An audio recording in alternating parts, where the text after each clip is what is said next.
A gente ouve falar bastante da Revolução Industrial, né? E geralmente a história que contam pra gente é bem sombria, focada em exploração, em miséria. Mas e se essa não for a história completa? Nesta análise, a gente vai mergulhar numa perspectiva bem diferente, que vem do nosso material de base e que desafia essa narrativa mais tradicional.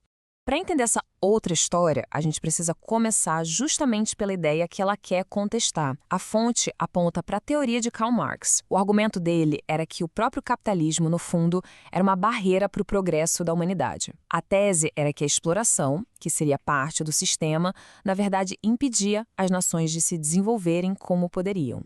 E partindo dessa teoria, surge uma afirmação bem central. Lá na Inglaterra, que foi o berço da Revolução Industrial, a lógica de Marx parecia levar a um resultado meio que inevitável. Os ricos ficariam cada vez mais ricos. E os pobres, bem, os pobres ficariam cada vez mais pobres. Se tornariam a população mais miserável de toda a Europa. É aqui que a nossa análise começa a virar o jogo. A fonte lança a pergunta: os fatos, os dados da Inglaterra do século XIX, eles confirmam essa teoria? Ou será que os números contam uma história completamente diferente? E é exatamente aqui que os números entram em cena. Em vez de uma história de pobreza crescente, a fonte começa a apresentar evidências de uma melhoria na qualidade de vida, uma melhoria que, olha, não tinha precedentes na história da humanidade. Longe de ter a população mais miserável, a Inglaterra estava vendo uma mobilidade social que era histórica. A fonte destaca uma coisa muito interessante. Muitos trabalhadores, que começaram como operários, conseguiram abrir os próprios negócios, sabe? Manufaturas, padarias, até farmácias, e enriqueceram. Isso era algo simplesmente impensável para gerações anteriores. E toda essa melhoria no padrão de vida se reflete nesse número aqui, 115%. Esse foi o crescimento populacional impressionante da Grã-Bretanha entre 1750 e 1831, bem no coração da industrialização. E para a gente ter uma ideia do que isso significa, olha só esse gráfico. Fica muito claro o contraste. Enquanto a Grã-Bretanha crescia 115%, a França, que, segundo a fonte, ainda não tinha se industrializado, crescia só 36%. A diferença é gigantesca. Mas de onde veio toda essa gente? A explicação para esse boom populacional é muito reveladora. Não foi uma onda de migração, nem um aumento absurdo de nascimentos. O motivo, de acordo com a fonte, foi uma melhora tão grande na qualidade de vida que a taxa de mortalidade despencou. As pessoas simplesmente pararam de morrer tão cedo. E esse número aqui reforça o ponto. Uma queda de 41% na taxa de mortalidade na Inglaterra entre 1740 e 1821.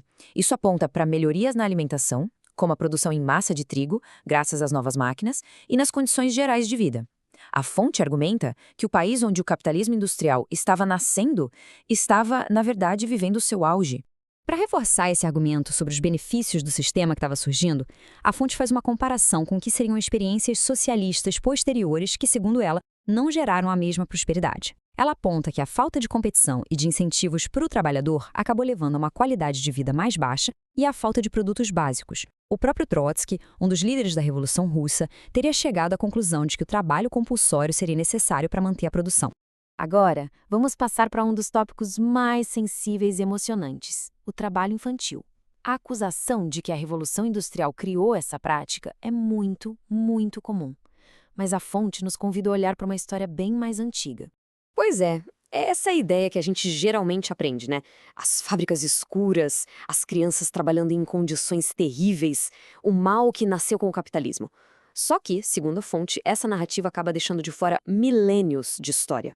Olhem só esse cronograma que a fonte apresenta porque ele busca colocar a questão em contexto. Ele mostra que o trabalho infantil era a norma em praticamente todas as civilizações, muito antes da primeira fábrica existir. Desde o Código de Hammurabi, quase 4.000 anos atrás, que já falava sobre o aprendizado de ofícios por crianças, passando pela Roma Antiga, onde o trabalho começava com 5 anos, e pela Idade Média, com aprendizes de 7 anos encarando jornadas de 16 horas, muitas vezes sem salário, por uma década. A fonte até cita uma lei na França do século XVII que multava os pais se os filhos estivessem ociosos. O argumento central aqui é: o trabalho infantil não foi uma invenção da era industrial, foi uma prática herdada de milênios. Então, se o trabalho infantil sempre existiu, o que foi que mudou? Segundo a fonte, o que mudou foi a criação de riqueza numa escala nunca antes vista. Pela primeira vez na história, uma família podia se sustentar só com a renda dos adultos. Foi essa prosperidade que, de acordo com o material, permitiu que surgisse o conceito moderno de infância, um tempo para estudar e brincar, não para trabalhar. Vamos para a nossa última sessão, que foca numa crítica bem direta, apresentada pela fonte aos métodos de pesquisa que Karl Marx teria usado para escrever a sua obra mais famosa, O Capital.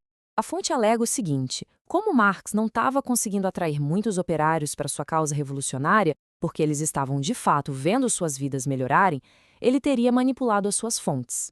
A acusação é que ele focou seletivamente nas piores indústrias, muitas delas ilegais ou atrasadas, e apresentou esses casos como se fossem o padrão de todo o sistema, ignorando as fábricas mais modernas, com melhores salários e condições.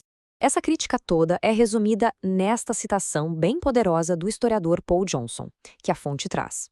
Ele afirma que O Capital é um livro desonesto na sua própria estrutura e que ele fracassa justamente por não ter uma base científica, por ter um desrespeito pela verdade.